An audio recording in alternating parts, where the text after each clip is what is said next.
오늘 은혜 받으실 말씀은 누가복음 15장 11절부터 24절 말씀입니다. 누가복음 15장 11절부터 24절까지 11절부터 24절까지 합독하겠습니다. 또 이르시되 어떤 사람에게 두 아들이 있는데 그 둘째가 아버지에게 말하되 아버지여 재산 중에서 내게 돌아올 분깃을 내게 주소서 하는지라. 아버지가 그 살림을 각각 나누어 주었더니 그 후 며칠이 안 되어 둘째 아들이 재물을 다 모아가지고 먼 나라에 가 거기서 허랑방탕하여 그 재산을 낭비하더니 다 없앤 후 그 나라에 크게 흉년이 들어 그가 비로소 궁핍한지라.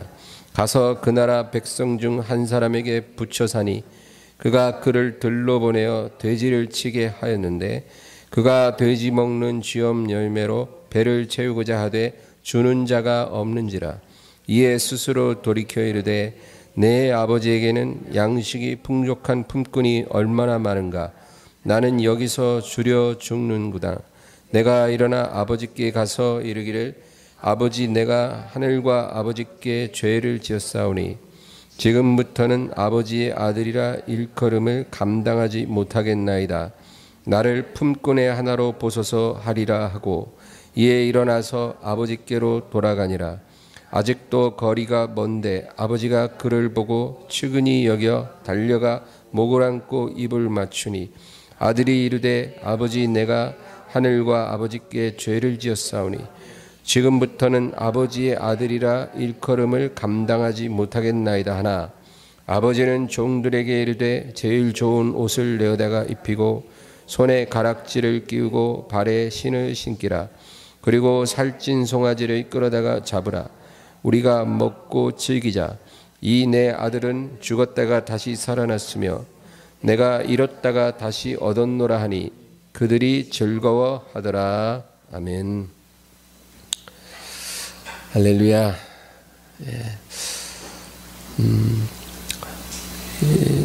예수님이 이 세상에서 말씀을 전하실 때 비유로서 전하셨습니다. 거의 모든 설교가 다 비유였다라고 봐도 과언이 아닐 정도인데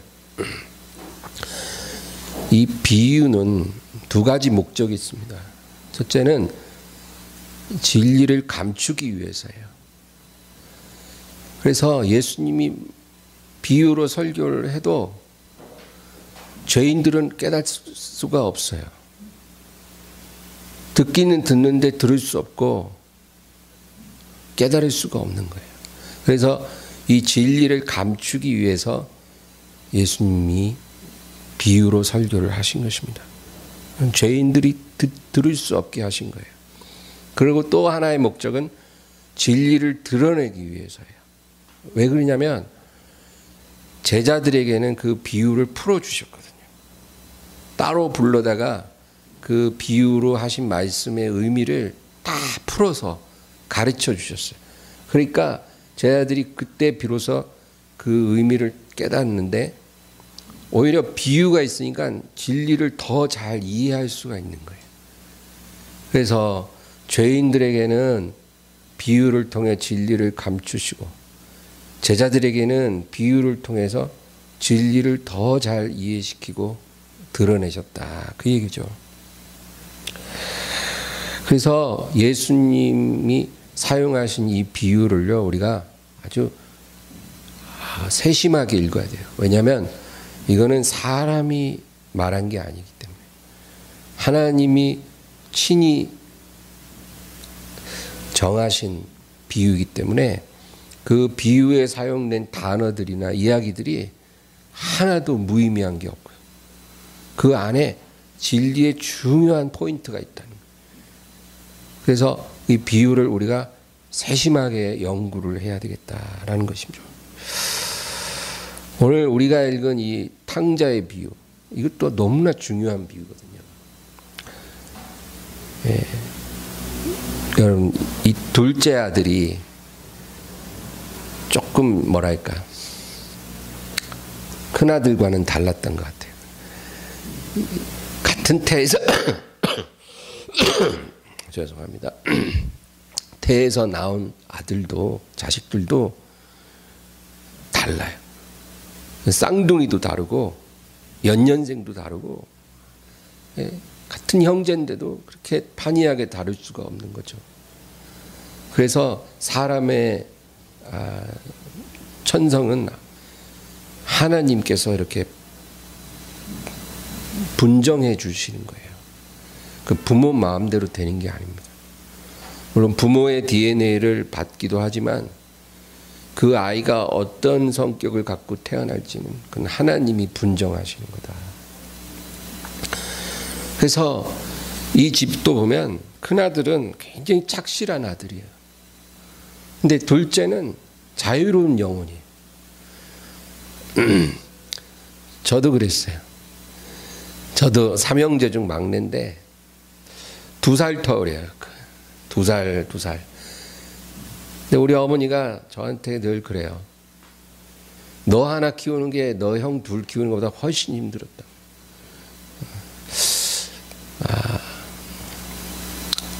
죄송해요, 어머니. 근데 제가 다 갚았어요. 우리 어머니가 나 때문에 고생한 거 제가 다 갚았어요. 왜냐하면 우리 집안이 불교 집안인데 제가 첫 열매거든요. 대학생 때 처음 믿고 저로 인해서 부모님, 형들 다 구원받았어요. 형수들까지. 그러니까 그 정도면 제가 충분히 갚은 거 아니겠어요? 그리고 저희 형님들은 벌써 30년 전에 외국으로 다 이민 갔고 이제 저 하나 남았는데, 사실상 제가 부모님 노년을 이렇게 그 시기를 제가 옆에서 유일하게 남은 자식으로 옆에 있어드렸기 때문에 제가 부모님 마음 고생 시킨 것만큼 또 기쁨도 드리지 않았나, 제 스스로 생각을 하는 거죠. 어쨌든 여러분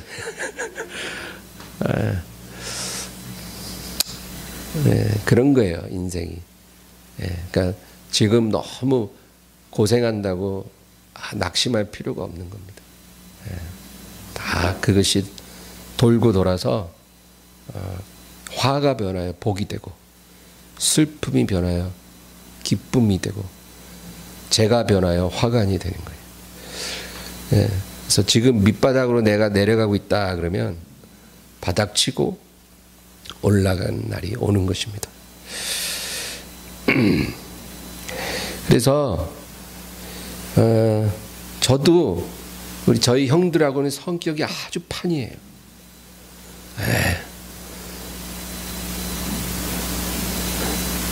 제 어릴 때 에피소드 하나가 있는데, 지금도 저희 어머니가 틈만 나면 얘기를 해요.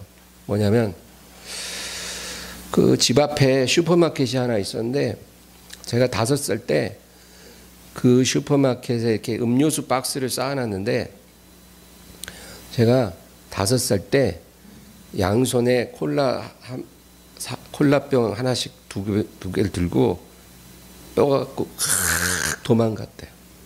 그러니까 그 슈퍼 아저씨가 나를 잡으려고 엄청 달려와서 내 뒷덜미를 탁 잡아갖고 너네 엄마 불러와. 그래서 우리 엄마 와서 그 음료수 값도 물어드리고 죄송하다고. 근데 그런 일이 한두 번이 아니에요. 그러니까 누가 가르쳐 준 것도 아닌데 제가 그렇게 말썽을 많이 피웠다고 하더라고요. 한 번은 저희가 제가 어릴 때도 아파트, 우리 대한민국의 아파트가 처음 생길 때가 있었어요. 그때 그 아파트가 5층짜리 아파트였는데, 제가 그 아파트 옥상 난간에 탁 올라가고 그 보자기 있죠. 보자기를 이렇게 목에다 묶고 이렇게 탁 서서 손을 펼치고 그리고 나는 황금박쥐다. 그때 텔레비전에 황금박쥐라는 만화가 있었거든요. 나는 황금박쥐다. 그렇게 소리를 지르더래요. 그러니까 제 친구가 1층에서 이렇게 쳐다보면서 빨리 날어 이러더래요. 그래서 이제 나도 이제 황금박쥐다 하면서 이제 날라고 이제 준비를 딱 하고 있는데 그 밑에 있는 친구 아빠가 동아일보 기자셨는데 그걸 딱 보고는 깜짝 놀란 거예요. 그래갖고 태훈아, 내가 너한테 할 말이 있으니까 잠깐만 기다려. 그러고는 계단으로 확 뛰어 올라갔고, 그래서 내가 걔 아버지한테 왜요? 이러니까 내가 너한테 있잖아 이러면서 살살 다가와갖고 저를 탁 잡았다 그러면 하더라고요. 그때 안 잡았으면 뭐 끝났겠죠. 하여튼 아니 제가 어릴 때 저희 형들에게는 없었던 그런 엉뚱함이 있었다 하더라고요. 근데 지금 이 둘째 아들도 그런 아들이에요. 형은 착실한데 둘째는 아버지한테 뭐라 그러냐면, 아버지가 우리 자식들에게 주실 그 유업을 좀 일찍 주면 안 돼요? 그런 거예요. 지금 주세요. 나중에 줄 필요 없잖아요. 지금 주세요. 여러분, 이 둘째 아들의 태도가요, 죄인들의 전형적인 태도예요. 아버지의 유업은 정해진 때에 주시는 거예요. 아버지가 정한 때에 자식들에게 나눠주는 거죠. 그러면 주실 때까지 기다리고 있어야 돼요. 아니면 아버지 돌아가시면 이제 물려받는 거죠. 그런데 이 둘째 아들은 그때까지 내가 못 기다리게 됐으니까 지금 좀 달라고. 때를 쓰는 거예요. 지금 달라고. 그러니까 아버지가 그 자식 이기는 부모 없으니까 주는 거예요. 여러분, 죄인들도요, 꼭 하나님 앞에 그런 식이에요. 지금 약속하신 거를 허락해 달라고. 지금 내가 이걸 누리고 살게 해달라고. 그렇게 하나님께 요구한다니까요. 여러분, 우리가 이 세상 삶을 사는 건 목적이 있어요. 그건 뭐냐면 영적으로 거듭나야 돼요. 예수님을 영접하고 영적으로 거듭나고, 그리고 이 세상 삶을 마칠 때까지 예수님이 가신 그 길을 걸어가는 거예요. 예수님이 자기 자신을 부인하고 아버지의 뜻에 온전히 복종하시고 죽는 데까지 나아가신 것처럼 우리도 예수님 통해 거듭난 다음에는 예수님이 가신 그 길 따라가는 거예요. 그러면 이 세상 삶이 딱 끝나고 예수님 부활하셔서 모든 영광 받으신 것처럼 우리도 부활의 아침에 하나님이 우리에게 예비하신 그 영광된 유업을 받게 되는 거예요. 그러니까 이 세상 삶은 하나님이 우리에게 약속하신 유업을 받아 누리는 시간이 아니에요. 예수님처럼 자기를 부인하고 아버지 뜻에 죽기까지 복종하는 시간이에요. 그러니까 크리스찬들이 그거 분명히 알아야 돼요. 이 세상 삶을 내가 50년 살든 80년 살든 100년을 살든 간에 예수님의 길을 따라가기 위해서 나에게 주어진 시간이다. 그러니까 하나님이 내게 약속하신 행복한 삶, 유업을 누리는 삶은 이 세상이 아니고 주님 오시고 나서 우리가 주님과 함께 들어가 거할 그곳에서 우리가 영원히 그 유업을 누리는 거예요. 그러니까 하나님이 정하신 때까지 인내하고 믿음으로 기다릴 줄 알아야 되는 거죠. 그런데 죄인들은 그렇지 않아요. 그걸 믿지를 않아요. 하나님이 그 언젠가 정한 날에 그것을 우리에게 주실 것이라는 그 말씀을 믿지를 않고 지금 내가 그것을 누리고 싶다고. 그래서 이 세상 삶이 전부라고 생각하고 모든 걸 다 여기서 누리고 싶어요. 마치 이 삶이 끝나면 아무것도 없는 것처럼 지금 누려야 되겠다. 지금 즐겨야 되겠다. 그렇게 살아가는 게 죄인들의 모습이잖아요. 인내하지 않아요. 하나님을 위해서 수고하지 않아요. 믿음으로 복종하지 않아요. 이게 이 삶이 전부기 때문에 여기서 다 누려야 돼요. 그게 죄인들의 모습이거든요. 둘째 아들이 바로 그런 모습이었다, 그 얘기예요. 그런데 어떻게 됐을까요? 추락하기 시작해요. 그 유업 다 받아서 먼 나라 가야죠. 왜? 아버지랑 같이 있으면 쓸 수가 없어. 그러니까 자기 마음대로 살기 위해서 먼 나라 가서 그걸 누리기 시작해요. 얼마 안 가서 추락해요. 여러분, 하나님께 범죄하는 영혼은 추락합니다. 마귀도 추락했어요. 하나님을 찬양하는 천사장의 위치에서 번개처럼 사탄이 땅으로 떨어지는 것을 보았노라. 추락했어요. 그리고 자기 지위를 지키지 않았던 천사들도 다 추락해서 지금 이 세상 권세를 잡은 악령들이 된 거예요. 그 영광의 자리에서 다 추락했어요. 천사들도 추락해요.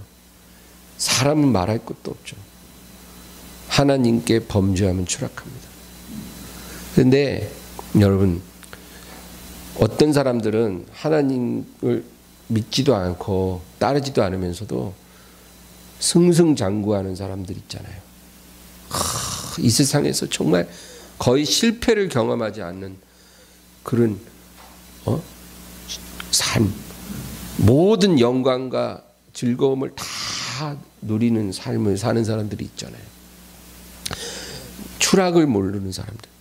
이 사람들은 언제 추락할까요? 죽으면 그 영혼이 바로 지옥으로 추락하는 거예요. 확실합니다. 이 세상에서 추락을 몰랐던 인생은 죽는 순간 바로 영혼이 지옥으로 추락해요. 비극이죠. 그러니까 여러분, 하나님께 범죄하고 추락하려면 이 세상에서 추락해야 돼요. 왜 그러냐면 회개할 기회가 있거든요. 이 세상에서 곤두박질 치면 회개할 수 있어요. 그게 복이에요. 그래서 하나님이 세상 자녀들은 잘 안 때리도 하나님 자녀들은 사정없이 때리는 이유가 바로 그거예요. 회개하도록, 돌이키도록. 하나님이 그 사람을 구원하기로 작정했기 때문에 곤두박질 치도록 허락하시는 거예요.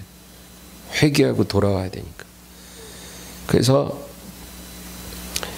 이 사람들이 바로 복 있는 자다. 오늘 이 둘째 아들은 여러분 복 있는 아들이에요. 바로 저와 여러분의 의미하는 캐릭터예요. 왜? 바로 추락했어요. 죽기 전에 밑바닥을 봤거든. 그러니까 돌아오잖아요. 그게 은혜죠. 근데 오늘 이 탕자의 비유, 이 이야기의 주인공은 이 둘째 아들이 아니고 아버지예요. 아버지. 이 아버지의 모습을 통해서 하나님 아버지의 마음을 우리에게 말해주고 싶었던 거예요. 예수님이. 그러니까 둘째 아들이 주인공이 아니고 아버지예요. 여러분 20절 보겠습니다. 20절 다 같이요. 이에 일어나서 아버지께로 돌아가니라. 아직도 거리가 먼데 아버지가 그를 보고 측은히 여겨 달려가 목을 안고 입을 맞추니. 아버지가 그를 보고 측은히 여겨 달려가 목을 안고 입을 맞췄다. 24절 다 같이 읽습니다. 이 내 아들은 죽었다가 다시 살아났으며 내가 잃었다가 다시 얻었노라 하니 그들이 즐거워하더라. 여기 보면 이 집 나간 둘째 아들을 맞이하는 아버지의 마음이 나와 있죠. 뭐예요? 살아만 돌아와다오. 살아서만 올 수 있다면 다 괜찮다는 거예요. 아무리 비참한 모습일지라도 내 집 나간 아들이 살아서 돌아오기만 한다면 더 이상 바랄 게 없다. 그런데 이 아들이 돌아오거든요. 근데 아버지가 이 아들을 보고 바라는 건 다른 게 없어요. 살아와서 감사하고, 그리고 네가 저지른 잘못을 뉘우치고 용서를 비니까 충분하다는 거예요. 더 다른 게 필요 없다는 거예요. 살아와서 잘못을 뉘우쳤으니까 됐다. 네가 까먹은 돈, 네가 저지른 잘못, 네가 지난 세월 아버지 떠나가서 내 마음을 슬프게 하고 속삭이게 했던 그 모든 시간들, 그 다 내가 잊을 수 있다. 네가 살아서 돌아와서 잘못을 뉘우쳤으니까 이제 충분하다. 난 너무 기쁘다. 이제 너를 위해서 우리 잔치하자. 그게 아버지 마음이라는 거예요. 여러분, 이게 하나님 마음이에요. 다른 거를 하나님이 바라시는 게 아니라 돌이켜 자기 잘못 뉘우치고 용서를 빌고 아버지 품으로 돌아오기만 해다오. 그러면 네가 저지른 잘못 다 기억하지 않을 거야. 예전에 너와 나의 관계로 온전히 돌아갈 수 있어. 그게 하나님의 마음이라는 거예요. 여러분, 어떤 사람이 회사에서 회사 돈 10억 원을 횡령했다 쳐요. 근데 그 횡령한 직원이 그리고 나서 그거 10억 원을 횡령했는데 그걸로 명품 다 사고 뭐 그렇게 지내다가 나중에 이제 걸려가지고 이제 사장님 앞에 나왔어요. 사장님, 제가 죽을 죄를 졌습니다. 한 번만 용서해 주세요. 그냥 없던 일로 해주시면 안 될까요? 그러면 어느 사장이 그거를 용서할 수 있겠어요? 사장은 횡령한 직원을 용서할 수가 없어요. 그러나 아들이 아버지 회사 돈 10억 원을 횡령해서 날려먹고 경마장에 가서 도박장에 가서 날려먹고 그리고 걸렸는데, 아버지, 이 아들이 정말 호로자식입니다. 내가 정말 잘못했습니다. 이러면 아버지가 어떻게 할까요? 용서할 수밖에 없어요. 왜? 자식이니까, 아들이니까. 그래서 여러분, 이런 관계가 너무 중요한 거예요. 우리가 하나님 나라 회사 직원이 아니고 하나님 아버지의 아들이잖아요. 아바 아버지라고 우리가 부를 수 있게 되었다는 것, 그건 정말 놀라운 은혜죠. 그러니까 다 필요 없고 살아서만 돌아와다오. 그 아버지의 마음으로 우리를 받아주신다, 그 얘기예요. 여러분, 소돔 있잖아요. 소돔이 왜 망했냐 그러면 보통 뭐라 그래요? 의인 10명이 없어서 망했다, 그렇죠? 틀린 말은 아니에요. 의인 10명 없어서 망한 건 맞아요.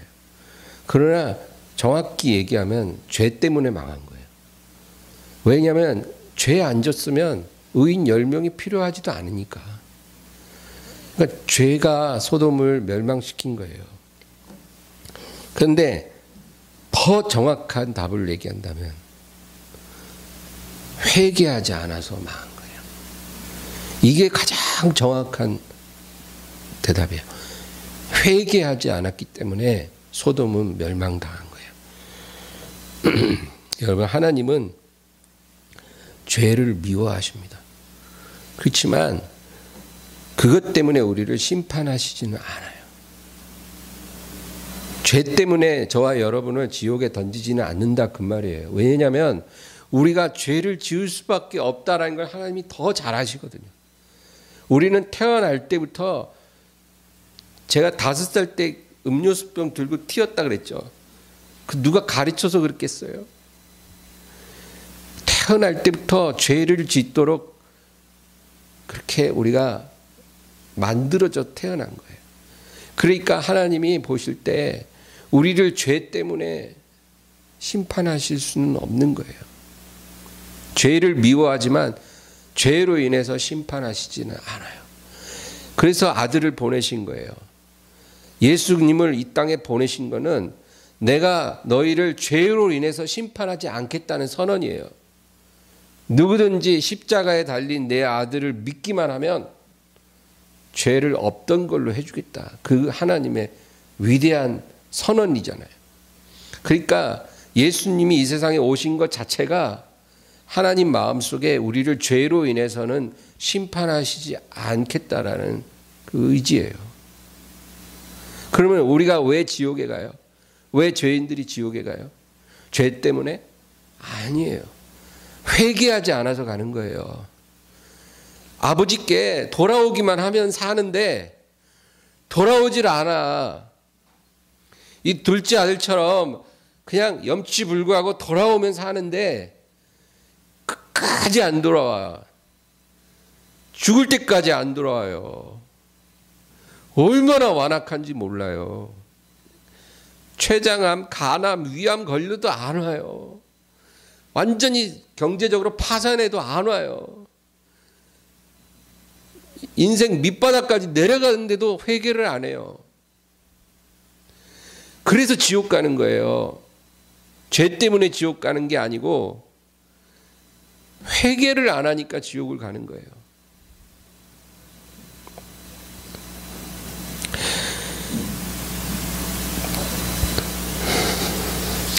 그래서 여러분,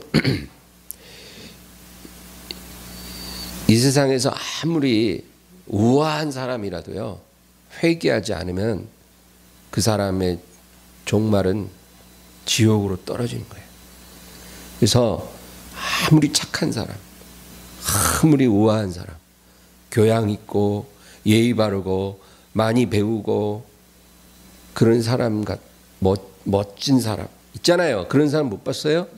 진짜 막 너무 정말 흠잡을 데 없는 그런 우아한 사람이라도 지금 그 사람이 하나님 아버지께 돌아오지 않고 회개하지 않으면 그 사람 지옥으로 떨어져요. 그래서 우리가 사람들을 볼 때 그 관점으로 봐야 돼요. 저 사람 너무 멋있다. 스타일 좋고 분위기 좋고 그렇게 보는 게 아니라 저 사람 하나님께 회개한 영혼인가. 그런 사람이면 감사하지만 만약에 회개하지 않은 영혼이라면 그 사람은 이제 곧 지옥에 떨어져야 될 운명이에요. 아주 불쌍한 인생이에요. 우리가 그런 사람들을 불쌍히 여겨야 된다 그 말이에요. 교회에 다니지만 회개하지 않는 사람 굉장히 많아요. 자기가 아주 죄에 피를 많이 묻혀놓고도 전혀 의식하지 않고 그 씻을 생각 안 하는 그런 목회자나 재직들이 많더라고요. 이런 사람들 다 지옥에 떨어져요. 그래서 회개하지 않은 사람을 여러분 보거든 불쌍히 여기시기 바랍니다. 우리가 이 세상 삶에서 해야 할 가장 중요한 일은 하나님의 용서 아래에 거하는 거예요. 그게 제일 중요한 일이에요. 오늘도 내일도 하나님의 용서 아래에 내가 있어야 돼요. 예수님 못 박인 십자가 밑에 내가 있어야 돼요. 거기서 흘러내리는 그 보혈 한 방울이 내게 떨어지기를 사모해야 돼요. 그 마음 갖고 우리가 살아가는 것. 그게 우리가 해야 될 가장 중요한 일이고 가장 확실한 투자고 가장 지혜로운 결정이에요. 저와 여러분이 그런 사람이라면 우린 복이 많은 사람인 줄 믿습니다. 그리고 우리가 범할 수 있는 가장 가증한 죄가 뭔지 아세요? 형제를 용서하지 않는 거예요. 하나님의 그 용서 아래 거하면서도 내게 죄 지은 자를 내가 용서해 줄 수 없다면 그거야말로 정말로 가증스러운 죄예요. 우리는 그런 죄 가운데 있지 말아야 돼요. 제가 목회를 하면서 많은 상담을 하지만 모든 정신적 마음의 병들이 다 원인은 똑같아요. 용서하지 않는 거예요. 용서하지 않는 거예요. 그 죄에서 헤어나오질 못해요. 자기 자신이 하나님 앞에 용서받았다는 것을 믿는다고 하면서 어떻게 자기에게 죄 지은 자를 용서하지 않는지 나는 이해가 안 돼요. 용서가 어려울 수는 있어요. 어떤 죄인은 정말 용서하기 어려워요. 우리도 알고 하나님도 다 알고 계셔요. 용서가 어려울지라도 용서해야 해요. 그 용서를 내가 유보하고 산다는 것은 얼마나 하나님이 보실 때 가증한 죄인지 모릅니다. 그래서 우리가 하나님의 용서 아래 거하면 천국을 내 마음에 가져오는 것이고, 우리가 그 용서 아래 있지 않다면 지옥이 내 마음속에 들어온다 생각하시면 돼요. 그건 교회 다니고 안 다니고와 상관이 없어요. 누가 교회 다닌다고 천국 가고 안 다닌다고 지옥 간다 합니까? 그것이 결정적인 기준이 아니고, 교회 다녀도 지옥 가는 사람 많고요. 피치 못할 사정으로 교회 못 나올지라도 하나님을 향한 온전한 믿음과 십자가 밑에 거하는 그 마음이 있으면 천국 가는 거예요. 그래서 우리 마음이 천국이 될 수도 있고 지옥이 될 수 있다. 여러분, 마음의 천국을 경험하지 않은 사람이 주님이 예비해 놓은 천국에 들어갈 수 있을까요? 그게 가능할까요? 이 세상에서 마음 천국을 못 느껴본 사람이 어떻게 그 온전한 천국에 들어갈 수 있겠어요? 어려운 일일 거예요. 그러므로 오늘 이 말씀을 통해서 정말 하나님 아버지 마음을 우리가 알아야 되겠다. 사람만 돌아와다오. 네가 지난 과오를 뉘우치고 회개했으면 더 이상 바랄 게 없다. 이 아버지 마음을 우리가 이해하고 정말 둘째 아들처럼 날마다 아버지 품으로 달려가는 저와 여러분이 되기를 주의 이름으로 축원합니다. 나 이 정도 열심히 있게 하나님을 섬기니까 나는 죄가 없을 거야. 나는 회개할 게 없어. 이런 마음 말고 주님 앞에 늘 그 용서 아래 내가 있기를 원합니다. 이 마음을 가져야 돼요. 자비로운 사람에게는 하나님의 자비하심을 보이시리라. 그 말씀 있잖아요. 그래. 긍휼히 여기는 자는 긍휼히 여김을 받으리라. 그 말씀도 있잖아요. 그래서 오늘 이 말씀의 은혜를 생각하면서 기도하기를 주의 이름으로 축원합니다. 우리 말씀을 생각하면서 간절히 기도하겠습니다. 주여, 주여, 주여.